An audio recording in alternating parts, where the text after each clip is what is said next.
Surprise. അപ്പൊ ഒരു പെട്ടി ഇങ്ങോട്ട് പൊട്ടിച്ചപ്പോ അതിലുണ്ട് കുറെ ഉരുപ്പടിയും കൂടെ ഒരു കുറിപ്പടി. ഇപ്പൊ വല്ല ലവ് ലെറ്ററും ആണോ? തുറന്നു നോക്കിയപ്പോ ഉണ്ട് ഒരു പാലക്കാന ചിത്രം. അതിപ്പോ എന്തിനാ ചിത്രമൊക്കെ തന്നത് ഉണ്ടാക്കാൻ നമുക്ക് അറിയില്ല. ഇതൊക്കെ വെറും സിമ്പിള്. പറഞ്ഞിക്കാൻ നേരമില്ല. നമ്മളെ ഗിയർ വയർ എടുക്കുക, കുറച്ച് ലെങ്ത്തിൽ ഇങ്ങോട്ട് കട്ട് ചെയ്തിട്ട് എടുക്കുക. ഉരുപ്പടീന്റെ കൂടെ കുറെ ഇതുപോലെ കുഞ്ഞു കുഞ്ഞു പീസുകൾ ഉണ്ട്. അപ്പൊ അതിൽ ഒരെണ്ണം എടുത്തിട്ട് ആദ്യം കോർത്ത് കൊടുക്കുക. എന്നിട്ട് കോർത്ത് കൊടുത്തപ്പോഴാണ് മനസ്സിലായത് ആ കുറിപ്പടീന്റെ ആവശ്യം എന്തേലും. ഇത് ഇങ്ങനെ ഒന്നും അല്ലടെ, അതിന്റെ കൂടെ ഉണ്ടല്ലോ അതുപോലെ ഒരു കണ്ണിയുള്ള ഭാഗം കിട്ടും. അതാണ് ഫസ്റ്റ് ഇട്ട് കൊടുക്കേണ്ടത്. അതാണ് തല മൂത്തോർ ഓരോന്ന് പറഞ്ഞിക്കുകയാണെങ്കിൽ അത് കേൾക്കണം എന്ന് പറയുന്നത്. ഇതിപ്പോ ആദ്യം ശ്രദ്ധിച്ചിട്ടുണ്ടെങ്കിൽ ഇത് ഇങ്ങോട്ട് ഊരിയെടുക്കേണ്ട ആവശ്യം ഉണ്ടായിനിയോ? അല്ല, ഇതിപ്പോ ഞാൻ ആരോടാ പറയണത്? ഇതൊക്കെ ചെയ്ത് കൂട്ടിയ ഞാനല്ല. എന്നിട്ട് ഞാൻ നിങ്ങളോട് പറഞ്ഞിട്ട് എന്തെങ്കിലും കാര്യമുണ്ടോ? എന്നെ കാര്യമില്ല അതിയാ. ഇനിയിപ്പോ ഇതുപോലത്തെ ഒരു കിറ്റ് വാങ്ങിയിട്ട് ആർക്കെങ്കിലും ഉണ്ടാക്കണം എന്നുണ്ടെങ്കിൽ ആദ്യം തന്നെ എന്നെ പോലെ മണ്ടത്തരം ചെയ്യണ്ടല്ലോ. ഇത് കണ്ടിക്കുകയാണെങ്കിൽ മനസ്സിലാവുമല്ലോ അതിൽ ഇതുപോലത്തെ ഒരു ശൂന്യം കൂടെ ഉണ്ട് എന്നുള്ളത്. നെക്ലേസ് ഉണ്ടാക്കാനുള്ള ചെറിയൊരു ധാരണ കിട്ടിയിട്ടുണ്ടാവുമല്ലോ. ആദ്യം തന്നെ ഉണ്ടല്ലോ ആ കുളത്തുള്ള ഭാഗം ഇട്ട് കൊടുക്കണം. അത്ര ഇതിൽ ശ്രദ്ധിച്ചാൽ മതി. പിന്നെ ഒരു വലുത് ഒരു ചെറുത്, ഒരു വലുത് ഒരു ചെറുത്, അങ്ങനെ ഇട്ട് കൊടുക്കുക. നടുക്കെത്തുമ്പോൾ ലോക്കറ്റ് ഇട്ട് കൊടുക്കുക. പിന്നെ ഇത് കണ്ടിന്യൂ ചെയ്യും. ഇനി നമ്മളെ പാലക്കയ്ക്ക് കുറച്ചുകൂടെ മൊഞ്ച് കൂട്ടാനായിട്ട് ലോക്കറ്റിന്റെ മുകളിൽ ഇതുപോലെ ചെറിയ ചെറിയ ഗുങ്കുരും കൂടെ കെട്ടി കൊടുക്കുക. അവസാനമായിട്ട് ബാക്ക് ചെയിൻ ഇല്ലാത്തതിനെ കൊണ്ട് ഞാൻ ചെറിയൊരു കയറും വെച്ച് അഡ്ജസ്റ്റ് ചെയ്ത്. അപ്പൊ ഇതാണ് കേട്ടോ നമ്മളെ പാലക്കാന്റെ ഫൈനൽ ലുക്ക്.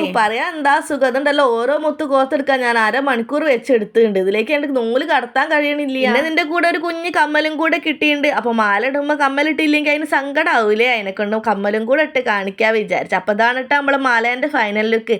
അപ്പൊ എങ്ങനെ ഇഷ്ടപ്പെട്ടിരിക്കുകയാണെങ്കിൽ എന്തായാലും ലൈക്ക് സപ്പോർട്ട് ചെയ്യണം. പിന്നെ ഒന്ന് ട്രൈ ചെയ്തും കൂടെ നോക്കിക്കോളി.